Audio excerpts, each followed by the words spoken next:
Million volts, a pool of light, electricity in the room tonight. Born from fire, sparks flying from the sun. I hardly know you, yet I confess I feel your heart beating in my chest. You come with me, tonight is gonna be the one. You faith and no fear of the fight. You pull hope from defeat in the night. There's an image of you in my mind. Could be mad, but you might just be right. We are the people we've been waiting for. Out of the ruins of hate and war. Army of lovers never seen before. We are the people we've been waiting for. We are the people of the open hand. Streets of Dublin to Notre Dame. Build it better than we did before. We are the people we've been waiting for.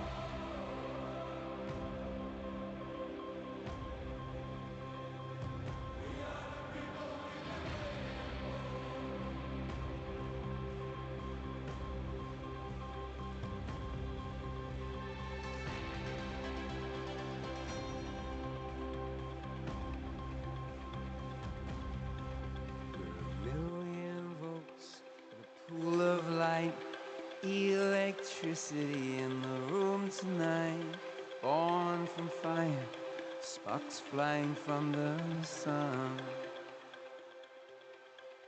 I hardly know you, yet I confess I feel your heart beating in my chest.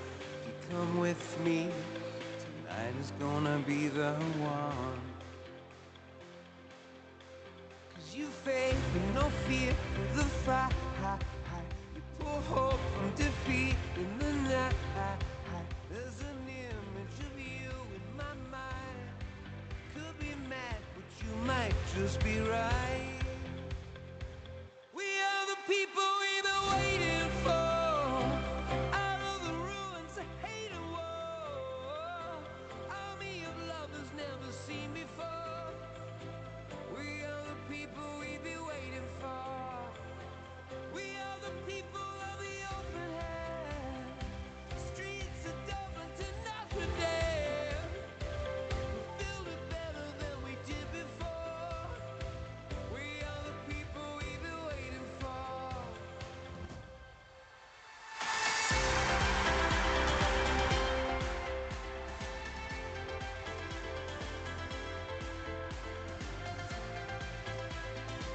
We are the people we've been waiting for.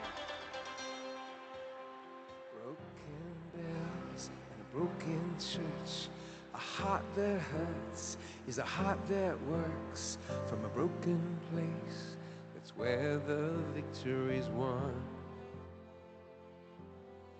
Cause you faith and no fear for the fight.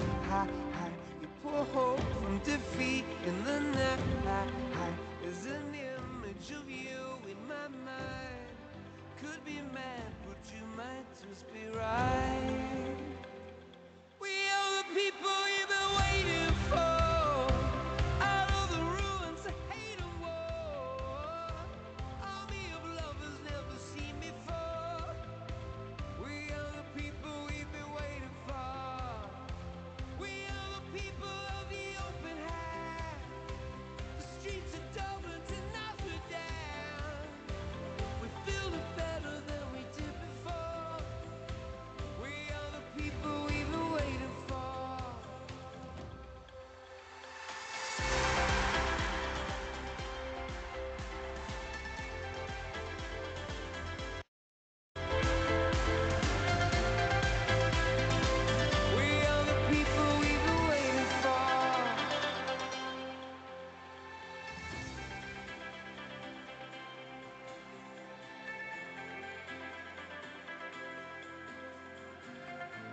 Might be anyone, a lone fool out in the sun. Your heartbeat of solid gold. I love you, you'll never know. When the daylight comes, you feel so cold. You know, I'm too afraid of my heart to let you go. Waiting for the fire to light, feeling like we could do right. Be the one that makes tonight. 'Cause freedom is a lonely road. We're under control.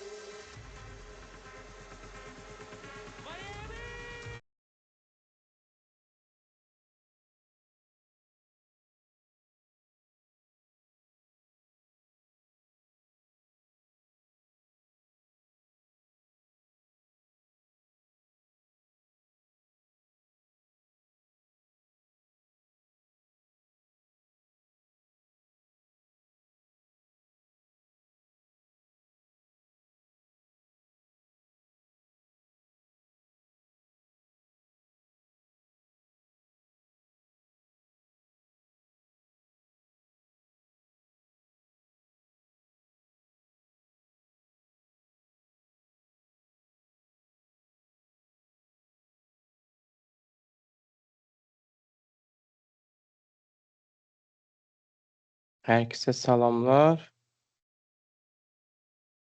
Umud edirəm məni eşidirsiniz.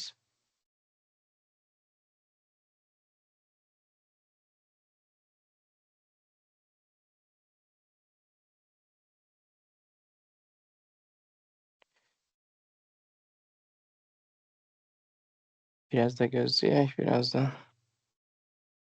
Bəli, çox sağ olun geri dönüş üçün.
Kameranı da açaq. Umud edirəm hər şey yolundadır. Üzr istəyirəm bugün ya daha doğrusu bir həftədir xəstəyəm deyə səsim biraz yavaş çıxır, amma çalışacağam ucadan danışım ki, daha yaxşı eşidə biləsiniz deyə. Amma geri dönüş aldım ki, səsim gəlir. Əla. Biraz da gözləyək, biraz da gözləyək. Bundan sonra isə başlayaq. Deməli, burada nə olacaq? Gəlin ekranı şey eləyim. Ekranı şey eləyək.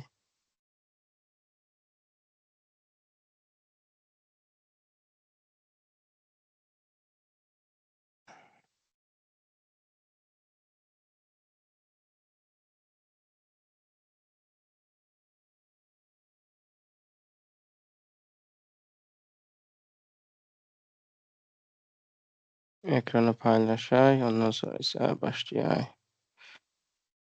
Başlayaq bootcamp haqqında qısa bir məlumat verməyə.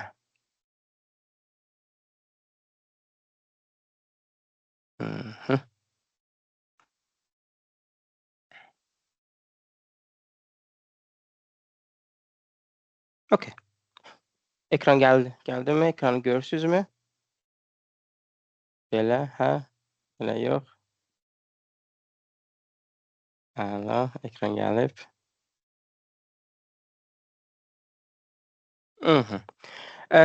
Deməli, bugün biz sizinlə bərabər nə haqda danışacağıq və yaxud da deyək ki, mən nə haqda məlumat verəcəm. Bu arada kim istəsə, əgər hər hansı bir sualı olarsa, chatdan yaza bilər və yaxud da deyər, mən buradan səsi açaram, sualını soruşa bilər. Burada hani 2 dənə də variant bizim üçün mümkündür.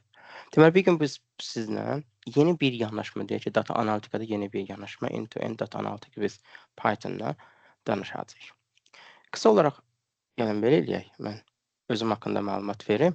Deməli, adım Hüseyndir. Hal-hazırda Almaniyada DevOps analitik injiner olaraq Hafa Qrup adında bir şirkətdə çalışıram. Bundan əvvəl də data analitik, data consultant, məsələn, audit, data science, big data analytics, data analysis fərqli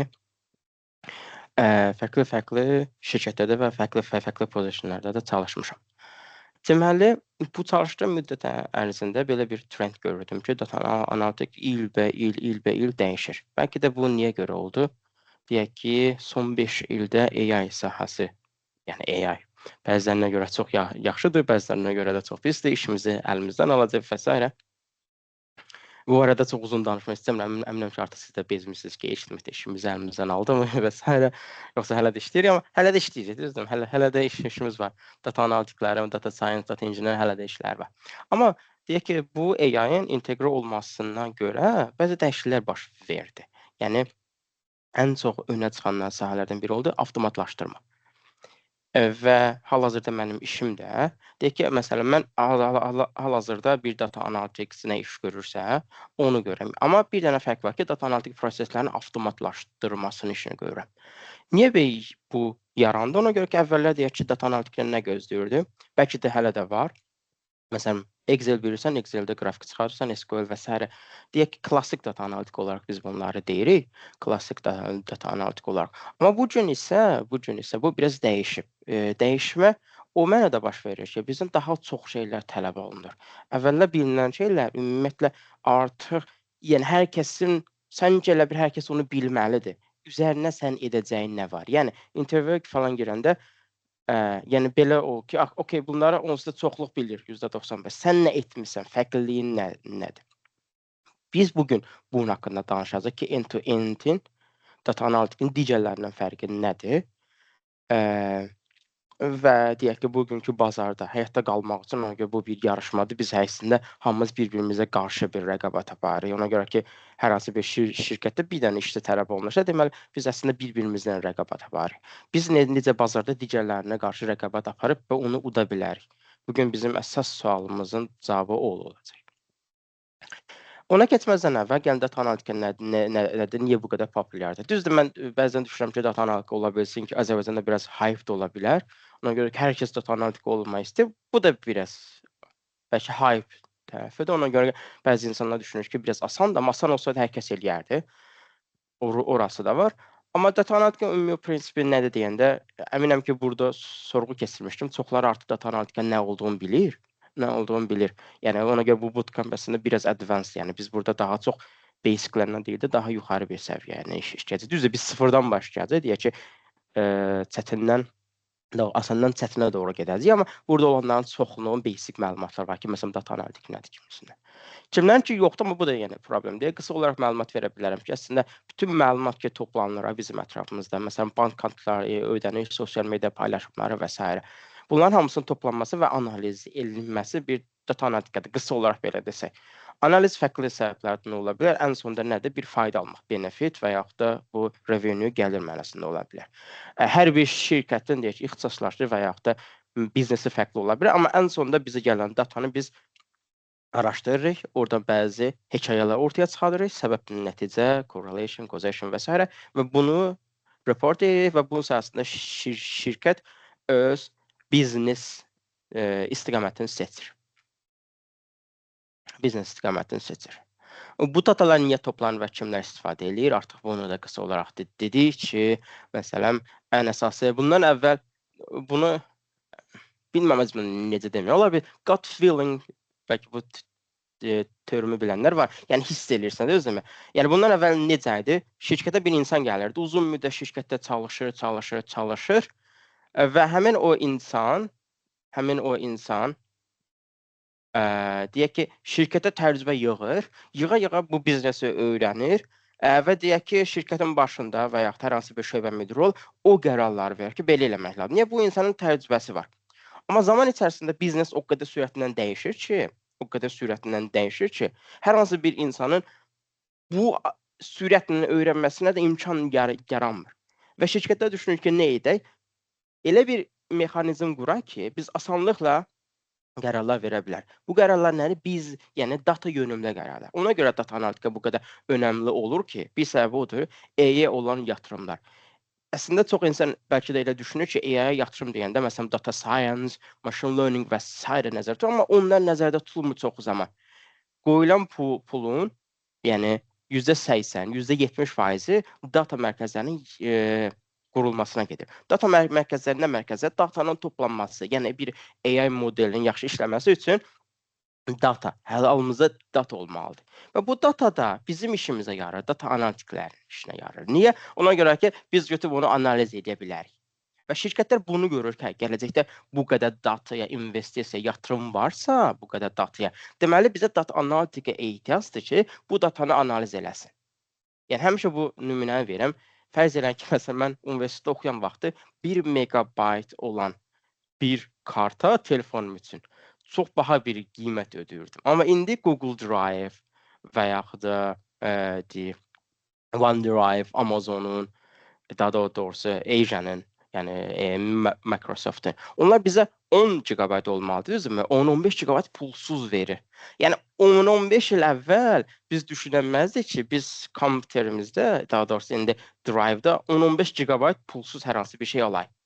Yəni görürsünüz nə qədər sürətlə inkişaf var ki, dataların saxlanmasına. Dataların saxlanmasına bu qədər inkişaf varsa, bu qədər ucuzluyubsa, deməli nəyə tələb artır? Datanı analiz edən insanlara, data analitiklərə. Ona görə bu qədər populyarlaşır. Amma buradan bəzən yanlış bir qərara gəlir. İnsanlar deyəndə ki, məsələn, data analitika tələb artır. Bəzən düşünürlər ki, bu, yəni bəzən olur ki, insanlar bunu bir marketinq olaraq istifadə olunur. Amma mən düşünürəm ki, bu belədir. Marketinq tərəfini birazdan izah eləyəcəm. Tələb artıcaq, amma hər kəsə tələb artmayacaq. Tələb artırsa, yəni tələb olunan, bir data analitikdən tələb olunanlar da artır. Deyək ki, məsələn 5 il bundan əvvəl bir data analitikdən tələb olunanla indi data analitikdən tələb olunanlar arasında fərq var. Ən azından mənim təcrübəm deyək ki, Avropada və ya Almaniyada çalışdığım yerdə bunu deyir ki, çox sürətlə dəyişir. Yəni tələb artır, tələb artdıkca insanlar data analitiklərdən olan tələblər də artır. Yəni data analitiklərin həm özünə tələb artır, həm də eyni zamanda şirkətdə bir data analitiklərin gözləntiləri də artır. Yəni bu ikisini bir-birindən fərqləndirmək lazım. O demək deyil ki, data analitika hər kəs, yəni bir şirkət data analitikaya ehtiyac var ki, istənilən bir adam gələcək deyəcək ki, sən məndə çalış. Data prosesi, məsələn, bunlar arta bilirsiniz, datanın toplanması, təmizləməsi, analizi, yəni bu bir workflow, yəni bir pipeline, yəni boru xətti kimi gedir, düzdürmü? Yəni datanı toplayırıq, təmizləyirik, analiz edirik və s. Bu şirkətlər məsələn Netflix-də, Amazon-da, Google-da bunlarda hər hansı bir recommendation sistemidir. Yəni təklif sistemi. Siz hər hansı bir search eləyəndə qarşıda çıxır və s. Arxa fonda bunun nə işi? Bir analiz sistemi işi. Və fikir verirsə, bu şirkətlər hansılar ki, həyatda qalıb, bunu avtomatlaşdıra bilən şirkətlərdir. Yəni bu prosesi avtomatlaşdıra bilən şirkətlərdir. Məhz bu gün də bizim bootcampimiz elə bu haqqda olacaq.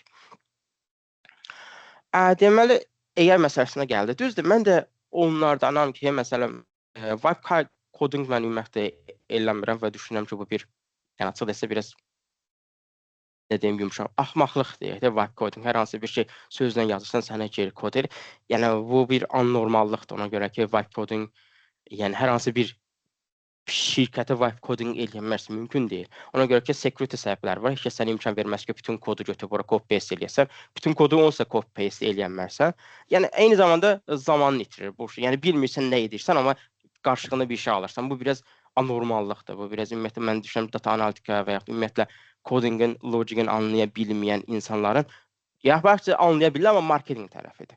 Amma AI var. Bundan da qaçmaq lazımdır. İşimi özümüzü ortada bir yerdə tutmalı ki, var, amma bunun marketinq tərəfi var. Bu deyildiyi kimi vibe coding və yaxud da yəni mən prompt yazıram, mənə kod geri göndərir, copy paste edirəm, bu işləyir. Bu mümkün deyil, amma var. Mən bunu elə istifadə eləməliyəm ki, ona uyğun olan nə bazardan geri qalım, nə də hype-a deyək ki, qapılaq, özümüzü itirək ki, hə də, yəni data analitik işlər bitdi və s. Bundan sonra hər kəs data analitik ola bilər. Ortalarda bir yerdir. Mən də ümumiyyətlə bu bootcampdə də görəsiz, bəzən AI inteqrə eləməyə çalışmışam ki, məsələn, web scraping hissədə AI ilə web scraping də var. Niyə? Harda ki görürəm ki, mümkündür, harda alınır, harda necə deyirlər ki, o bir dəyər qatır bizim biznesə, bizim işimizə, onu da inteqrə eləmişəm. Harda ki dəyər qatmır, bunun bir mənası yoxdur. Hər şeyi AI ilə eləmək, yəni məncə bir, yəni mən indiyə qədər görməmişəm ki, və yaxud da mən özüm və yaxud da hər hansı bir şirkətdə kolleqalarım kimsə bütün günü vibe coding nəsə yaratsın, ona görə ki, o, yəni biz biznes dəyəri yaradacağına inanmıram. Amma hal-hazırda var, düzdürmü? Hal-hazırda var. Yəni bu bootcampdə də yenə də görəcəyik ki, biz necə bir həm avtomatlaşdırma, həm də mümkün olduğu qədər AI toollarını inteqrə eləyərək bir data analitika prosesi yarada bilərik. End-to-end və yaxud da bu ikinci adı da var, full stack data analitik deyil. Bu arada kimlər ki mümkündürsə, məsələn, elə 1-2 dəqiqəliyə Google-a və yaxud da deyək ki, YouTube-a yaza bilər end-to-end data analytics. Baxın görün qarşınıza nə çıxacaq. Görürsünüz ki, prinsip olaraq yeni bir termdir və ya yeni bir deyimdir və ya yeni bir bazara gəlib, amma bu AI-nin inteqrə olması yenə deyirəm, nüans səbəblərə görə, ona görə ki, bizdə artıq prosesi avtomatlaşdırmaya doğru gedir, AI inteqrə olur. Qarşıdan nələr çıxacaq? Bir onları incələyin, indi və yaxud da sonra sizə bir baxın ki, bu AI, yəni end-to-end nə deməkdir? Yəni həqiqətən də buna tələb varmı? Həqiqətən mənim dediyim kimi, yəni mən də əslində gözləyirəm ki, tələbələrin özü də bir araşdırma aparsın ki, bu nə deməkdir? Amma qısa olaraq mən belə desəm ki, burada, yəni bizim edəcəyimiz səbəb sadəcə bunlar analiz eləmək deyil, sadəcə analizdir. Deyək ki, datanı web scraping eləyirəm, source-dan alıram və yaxud da hər hansı bir API-dən istifadə edirəm. Bizim üçün önəmli olan hər hansı bir işimiz gəlizləşdirmək deyil, ortaya bir dəyər çıxartmaqdır. Yəni business insight ortaya çıxartmaqdır. Ondan sonra bunu database-ə yazıram. Ondan sonra bunu Python-dan data manipulation, bir də datanın təmizlənməsi var və s.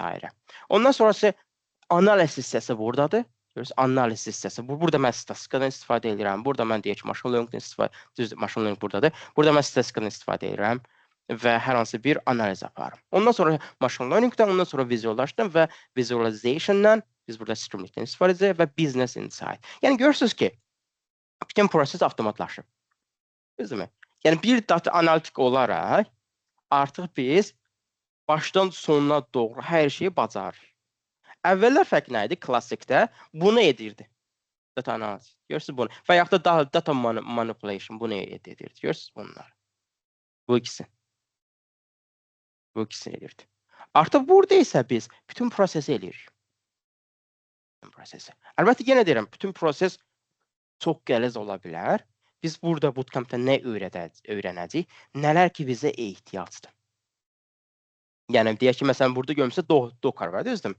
Əlbəttə biz Docker'a çox dərinə getməyəcəyik. Sadəcə Docker orada istifadə olunur ki, mən bir dənə proyektimi Docker'a yığım, mən hər hansı bir işə apply eləyəndə GitHub-a yüklüyüm, qarşıdakı insan klik deyəndə açılsın, görsün onu. Live sistem, canlı sistem işləyir.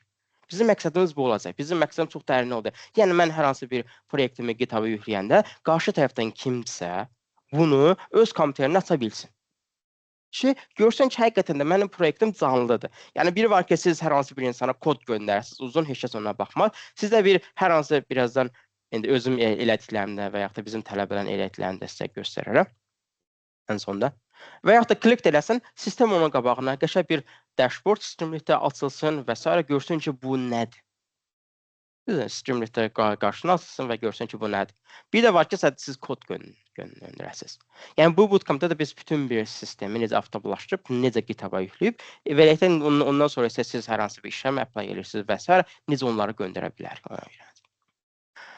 Deməli, end-to-end data analytics with Python bootcamp'ini başlayanda biz ən əsası Python. Yəni bu hissəni sizinlə razılaşaraq intervyu olacaq. İntervyudan keçənlərlə razılaşır. Ya bu hissəni də bərabər öyrənirik, yaxud da bu hissəni mən sizə Udemy-dən access verirəm, özünüz öyrənirsiniz bu hissəni. Ondan sonra davam edirik. Niyə? Ona görə ki, Python biliyi olmalıdır. Python biliyi olmadan bu bootcamp'ı davam edir. Yəni birbaşa statistikaya keçə bilmərik.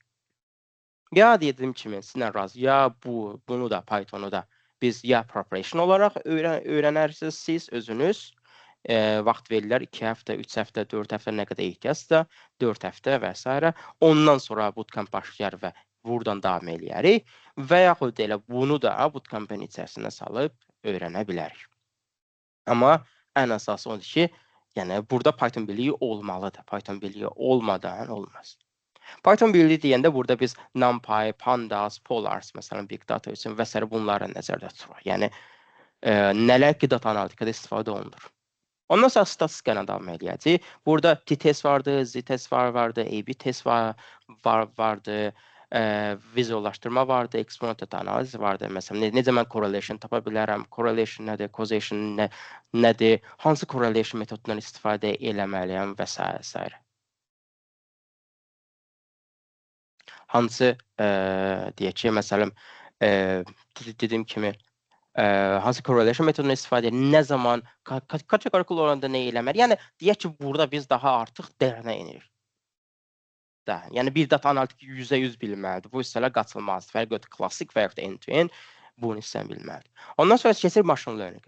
Machine learning əlbəttə biz burada sizlə bir MLOps qədər və yaxud da bir data science qədər qəliz öyrənməsək də, artıq məsələn, Almaniyada bu belədir ki, data analitikdən də machine learning bilməyənə, yəni basic, təməl bilikləri bilmələri tələb olunur. Bizim burada öyrənəcəyimiz, yenə də görürsünüz, klassik machine learning modellərdir. Yəni, burada hər hansı bir deep learning və s. yoxdur. Nələr ki, siz, məsələn, kön analiz tapanda bir data analytics necə tapmalı kön analiz? Düzdürmü? Machine learning eləməlidir məcburən. Məcburən olunmalıdır. Suallar var. O suallara cavab verim. Suallar.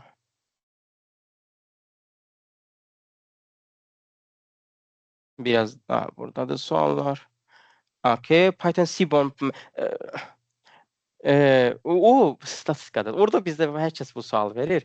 Bizdə vizuallaşdırma belədir. Məsələn, mən Plotly'dən və ya da Plotly'dən istifadə edirik. Amma bu görürsünüz buradadır. Data visualization. Yəni deyək ki, biz sizə hər hansı bir kitabxana öyrədən zaman, yəni bu kitabxana bu işi görür deyil.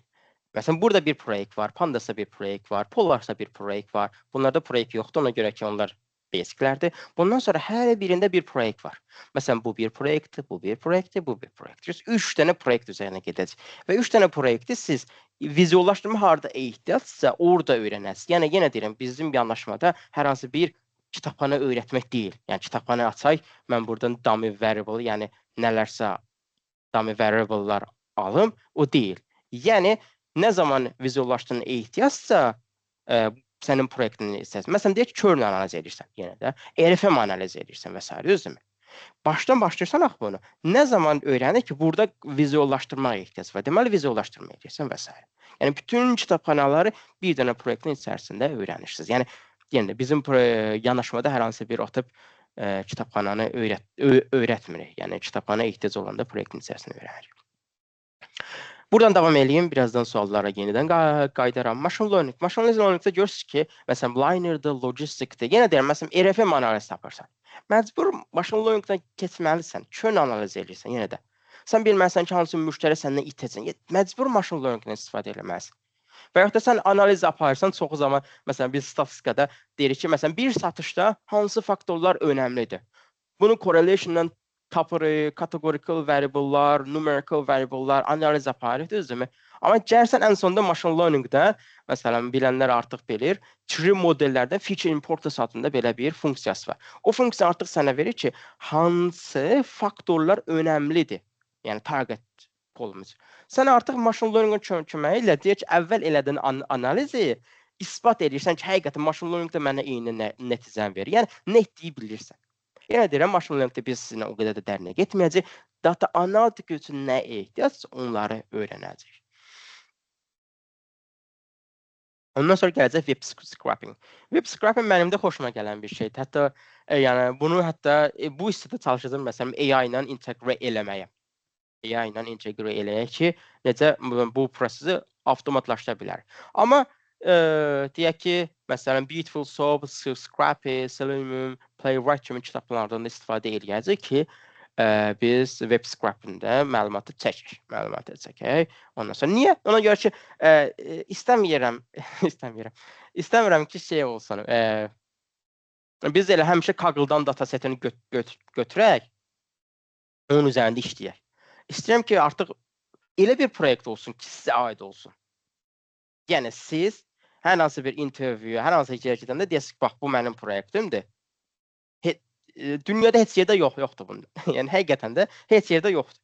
Niyə? Datasetin mən özüm web scraping eləmişəm. Logic'in, yəni bu Logic ki var. Bunu özüm qurmuşam. Məntiq mənə aiddir, avtomatlaşdırma hissəsi mənə aiddir, data architecture mənə aiddir, hər şey mənə aiddir. Ona görə mən elə web scraping-i bura salmışıq ki, bizim analiz üçün, statistika, machine learning analizi üçün nələr ehtiyacsa, onları artıq biz buradan data setini buradan çəkək. Okay. Ondan sonra integration to Docker. Bəlkə də Docker'lar bilməyənlər biz burada deyək ki, Docker nədir, nə qədər məndən tələb olunub, data analitikada və s. Düz Azərbaycanda tələb olunmur. Amma yenə də deyirəm, mən məsələn işlədiyim işdə hər gün Docker istifadə edirəm. Niyə Docker istifadə edirəm? Deməli bizim şirkətdə bilirsiniz ki, virtual maşınlar olur. Yəni sən ora qoşulursan, orada işi görürsən, Streamlit nəsə bir şey qurursan, Jupyter notebook açırsan və ondan sonra onu hər müştərilərə göstərməlisən və s. Bizə qadağandır ki, həmin o virtual maşına hər hansı bir Python kitabxanası belə yükləyənmirik. Niyə? Security səbəblərə görə. Birinci, mən hər şeyi Docker'ın içərisinə yığmalıyam. Docker'ın içərisinə yığıb hər şey, bütün sistem Docker'da qalmalıdır. Yəni 5-6 dənə sistem. Yəni bunun bir data analitika ilə, data science ilə fərqi yoxdur. Bu bir security məsələsidir. Bu bir security məsələsi ki, Avropada o şeylər ki var, Avropa standartları bunu tələb eləyir ki, hər bir şey, app olsun və s. bir-birindən ayrı olmalıdır. Yəni deyirəm, mən burada sizə Azərbaycanda mənim tərcüməm olmadığına görə, burada sizin öyrədilən hər şey mənim hal-hazırda Almaniyada qarşıma çıxan problemlərdir. Yəni biz onlar sizinlə bərabər öyrənəcəyik. Azərbaycanda ola bilər, yenə deyirəm, bəlkə də tələb olunmur, amma biz bunu introduction to Docker, yəni basic səviyyədə nələr ki bir data analitika ehtiyacdır, onları öyrənəcəyik. Ondan sonra Streamlit.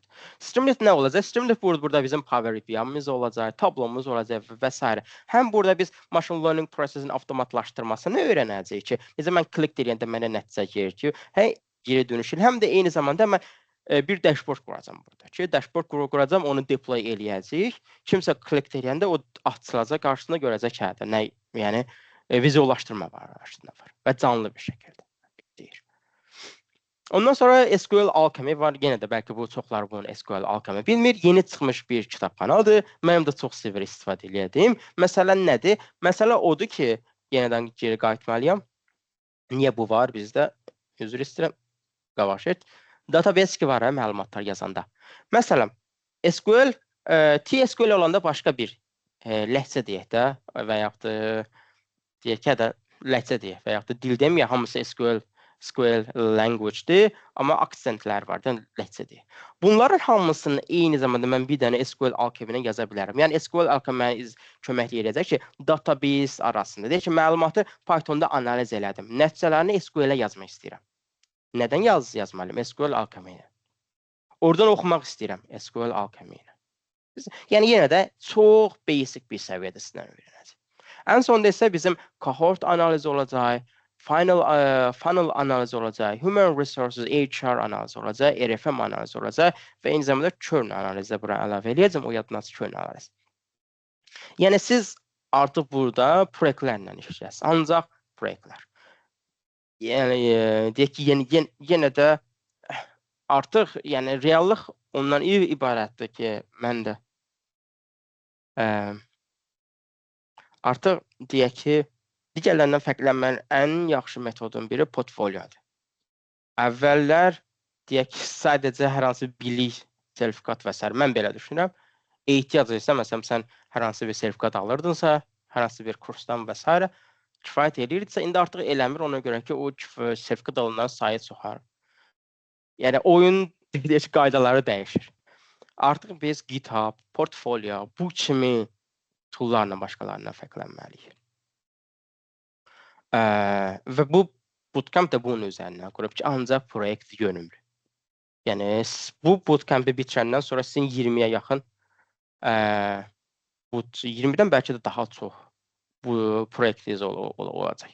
Və bir dənə də final proyekt olacaq ki, orada daha bir advanced bir şəkildə olacaq. Birazdan göstərərəm bizim sizdən əvvəl bizim bootcampdə tələbələrin elədiklərini. Təmələ təqaüd məsələsinə gələk. Bildiyiniz kimi bootcamp təqaüd imkanları mümkündür. Niyə imkanlar mümkündür? Bəzən ola bilər ki, məsələn, tələbələr və s. bootcamp qiymətləri yuxarı olduğuna görə iştirak edə bilmir. Amma görürsən ki, bunlarda həqiqətən də potensial var. Yəni bunlar öyrənir. Mən düşünürəm ki, məsələn, bu insanlara kömək eləmək həm uzun vadədə, həm bizə, yəni necə deyək, onsuz da o tələbə yaxşıdırsa, bir çalışqan bir tələbə ilə bir şeylər öyrənmək, dərs keçmək daha yaxşıdır. Nəinki çalışqan olmayan və ya hər dəfə bir bəhanə ilə tapşırıq eləməyən bir tələbə. Və o target qrupunu biz itirmək istəmirik. Ona görə ki, belə bir şərtlərimiz var. Birinci, bu təqaüddə təqaüd proqramı hər ay olacaq. Hər ay. Ona görə ödəniş hər aydır. İşçi təqaüd almaq üçün dəstənin %80%-ni iştirak etmək lazımdır. Tapşırıqların %80%-ni eləmək lazımdır hər ayın sonu və hər həftə, yəni deyək ki, bir ayda 4 həftə varsa, 4 dənə paylaşım eləməlisən. Yəni 3 dənə tələbin 3-ü də çox sadədir. Yəni əlbəttə ki, bootcampa gələn adam bu tapşırıq eləməlidir. Əlbəttə ki, bootcampa gələn adam dərslərdə iştirak eləməlidir. Yəni hər hansı burada qəliz bir tələb yoxdur. Və qrupun %30%-i qrupu 10 nəfər də deyək, %30%, yəni 3 nəfər 100% alacaq. Birinci yer tutan, ikinci yer tutan, üçüncü yer tutan. Bunlarda hər sizin deyək ki, sınaq olacaq, sınaq dediyim yarışma olacaq, Kahootda və s. Onlar ballar toplanacaq. Hər ayda sizə bir cədvəl çıxacaq. Cədvəldə görsənəcək ki, kim birinci, ikinci, üçüncü yerdədir. Digər məsələn 30% 75, qalan 40% 50% təqaüd olacaq. Yəni yenə də qiymətlər çox uyğundur hər kəsə, münasibdir hər kəsə. Təqribən bootcamp düşünürəm ki, 4 ay davam edəcək, amma yenə də bilirsiniz, bəzən tələbələr hər kəs çalışır tez eləsən, 2 aya amma 2 aya da tanımaq olunmur. Yəni 2 ay həqiqətən də mümkün deyil, vaxt 3 aya da olunmur. Maksimum edə biləcəyim 4 ay, yəni minimuma çəkə biləcəyim 4 və ya da 5 aydır ki, siz həqiqətən də qavrayın. Bəzən yenə də deyirəm, belə səmimi olmaq lazımdırsa, yəni tələbələr bəzən deyək ki, məsələn proyekt eləyir, amma burada medianın, burada minin niyə tapdığını bilmir. Elə tapır gedir. Və ya da böyük ehtimalla görürsünüz ki, ChatGPT-dən istifadə edib. Düzdürmü? Qısadır. Yəni ChatGPT-dən istifadə edir. Yəni başa düşməlidir ki, mən burada bunu niyə elədim? Mən burada hansı dəyər yaratdım və s. Bir də 6 aydan qısa olanda keyfiyyət olmur. Düzdür, 6 aydan bizim məsələn praktikum var. Orada biz Power BI, SQL və s. hər şey öyrədirik. Məsələn, o 6 aydır. Burada isə end-to-end yanaşma olduğuna görə, 4 aydır. Yəni əlbəttə ki, praktikum bizdə olan 6 aydır. Burada isə ancaq Python hissəsi olduğuna görə, burada biraz qısadır və 4 ay. Dərslər əlbəttə ki, dərslər onlayn olacaq. Hələ ki saat barəsində, hələ ki saatlar, deyək ki, sonrakı mərhələdə biz saatın neçədə dərslər olacaq, o haqqda danışacağıq. Amma qısa olaraq məlumat verməm lazım olsa belə. Mən 2 dəfə dərs keçəcəm. Hər bir dərs 1 saat yarım, 2 saat arası olacaq. Bir dəfə də bizim mentorlarla sizin görüş olacaq. Yəni 3 dəfə dərs keçiriləcək.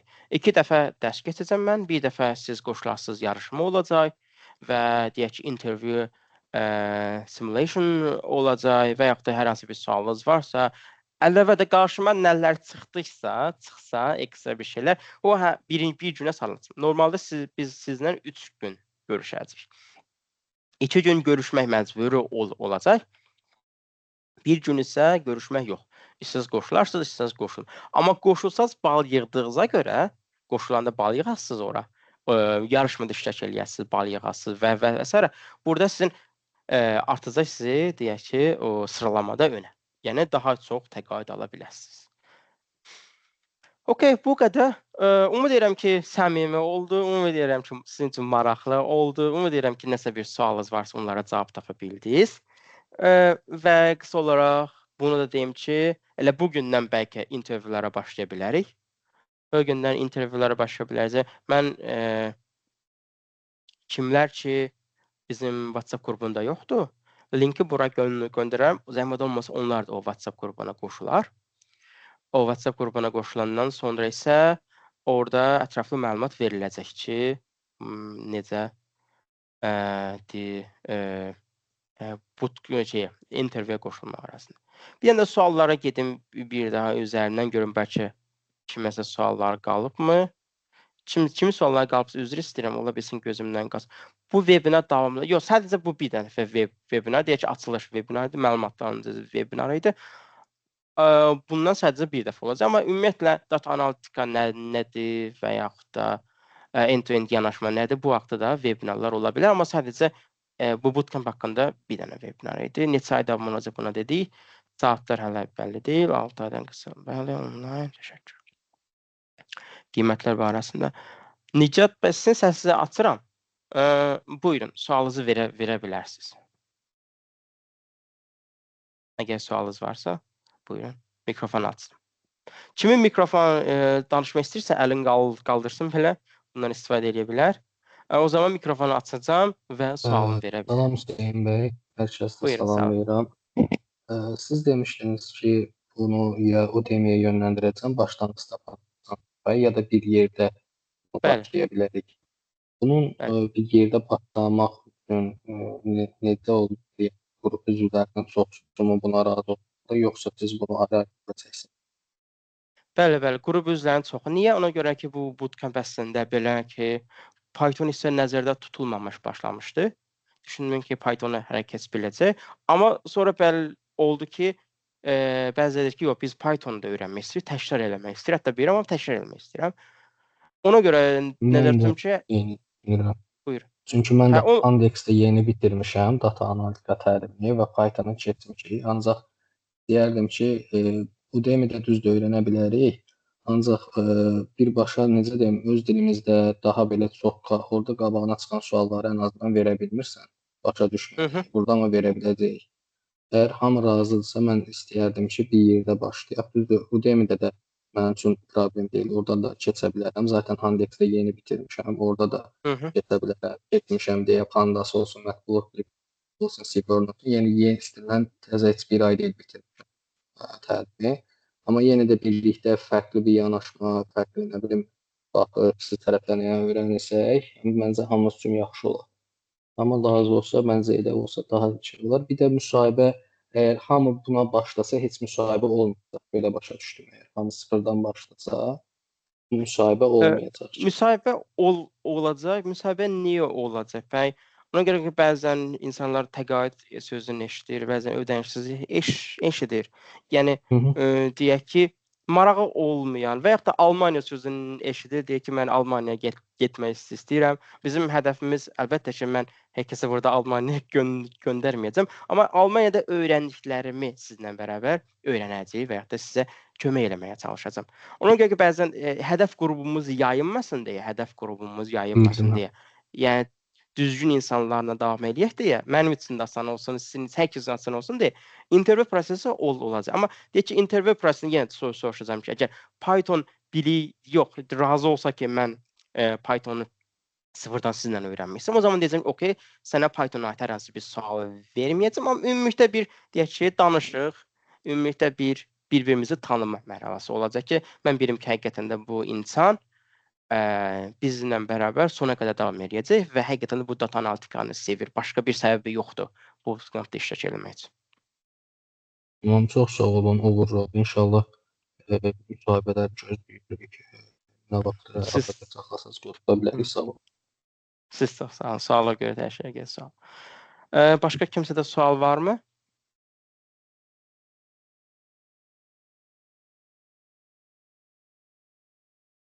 Mən o zaman belə eləyim.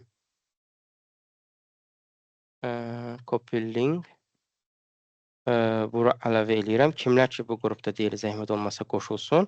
Və yaxud da kimlər ki, deyək ki, bu şərtləri razıdırsa, hətta onlar da qoşulsun ki, hətta mən bootcampda davam eləmək istəyirəm.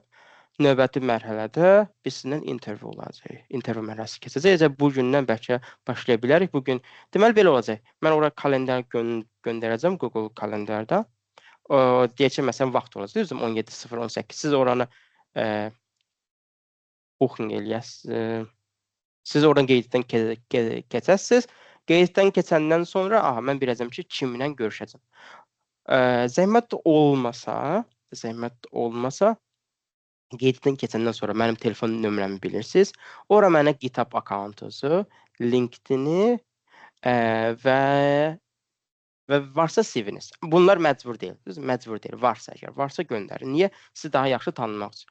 Və yaxud da görüşdə elə ekranı paylaşarsınız məndən. GitHub akkauntunuzu göstərir. Əgər varsa GitHub akkauntunuz, varsa LinkedIn və yaxud da CV-nizi mənə göstərir. Amma bu niyə? Bunlar məcbur deyil. Amma sadəcə sizi daha yaxşı tanımaq üçün mənə köməkçi deyək ki, variantlardır ki, sizi daha yaxşı tanımaq üçün istifadə edə bilərəm. Başqa bir sual olan varmı? Ödəniş haqqında məndən soruşmuşlar, bootcamp qiyməti var. Deməli, tələbələr üçün 150 az indi. Tam qiymət. Amma bu təqaüd alsaz, yəni üçün eləsəz yarısını ödəyirsiniz. Yəni yenə də çox sərfəli bir qiymətdir. Ona görə mən çalışın həmişə təqaüd alın və yarısını ödəyin, yəni 150-nin yarısı. Tələbə olmayanlar isə 200 az indi. Yəni yenə də yəni 3 dənə şərti yerinə yetirsəz və minimum olaraq 50% alasınız. Amma ondan sonra 75 və yaxud da 100% də ala bilərsiniz. Peşinə, dediyim kimi sıralama olacaq. Sıralama ən yüksəkdən ən alta doğru və burada da 100% əmin olun ki, ədalətli olacaq. Kimlər ki çalışır. Amma növbəti mərhələlərdə mən sizə deyəcəm. Nələr bal gətirəcək. Məsələn, aktiv iştirak edənlərə mən bal verəcəm. Hər ayın sonu proyektləri yaxşı olanlara mən bal verəcəm. Beləliklə, ədalətli olacaq. Yəni, ədalətli olması barədə heç bir şübhəniz yoxdur. Yəni, burada mənim heç bir tanışım da yoxdur.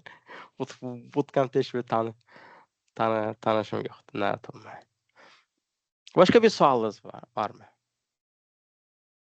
Ən əsası odur ki, umud edirəm ki, sizin üçün faydalı olur və deyək ki, məsələn, bootcamplərin qiymətlərinin çox yuxarı olduğu bir vaxtda umud edirəm ki, sizin üçün bir imkan yaranar ki, özünüzü inkişaf etdirə bilərsiniz, end-to-end data analitika öyrənə bilərsiniz və gələcəkdə deyək ki, hansı iş istəyirsə o sahədə işləyə bilərsiniz.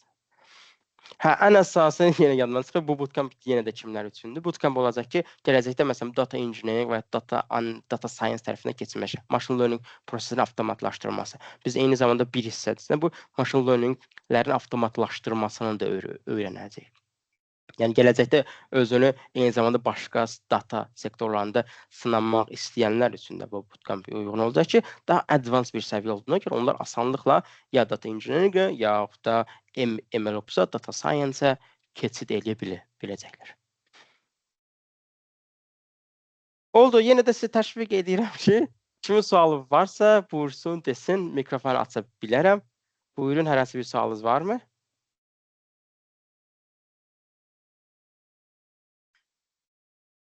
Buyurun, Nigat, bir dənə sualınız varsa buyurun. Son olaraq qısmını dəqiqləşdirmək istəyirdim ki, mən belə başa düşdüm ki, WhatsApp-da siz Google kalendar əlavə edəcəksiniz. Biz orada qeyd etdən keçib, müsahibənin vaxtını görəcəyik. Bəli. Müsahibələr ümid edirəm ki, axşam saat 6-dan sonra olar. Yəqin ki, çünki işlə bağlı məsələn nə olan vaxt ona qoşulmaq çətin olar.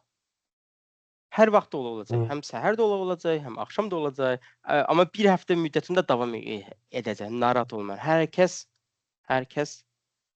Hər kəs deyək ki, vaxt tapacaq. Həm axşam, həm günorta, həm də səhər. Yəni bütün vaxtlarda kimlər ki vaxt tapanmasa mənə yazsın. Mən onlara uyğun bir vaxtda saram. Tək insanda motivation olsun. Tək oxumağa həvəsi olsun.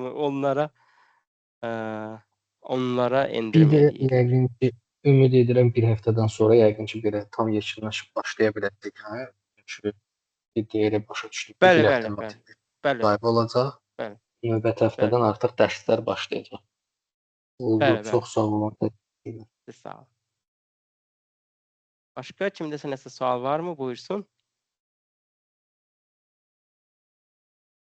Əgər yoxdursa, 3-ə qədər sayım. 1, 2, 3. Əgər yoxdursa, o zaman hər birinizə qatıldığına görə təşəkkür edirəm. Ümid edirəm faydalı oldu. Ümid edirəm nələrsə sizə qata bildik. Və intervyularda sizi daha yaxından tanımaq üçün hələlik deyək ki, hələlik. Hələlik bu gündən başlayaraq hər birinizi yaxından daha da tanıma imkanım olacaq. Oldu, çox sağ olun, görüşmək üzrə. Sağ olun.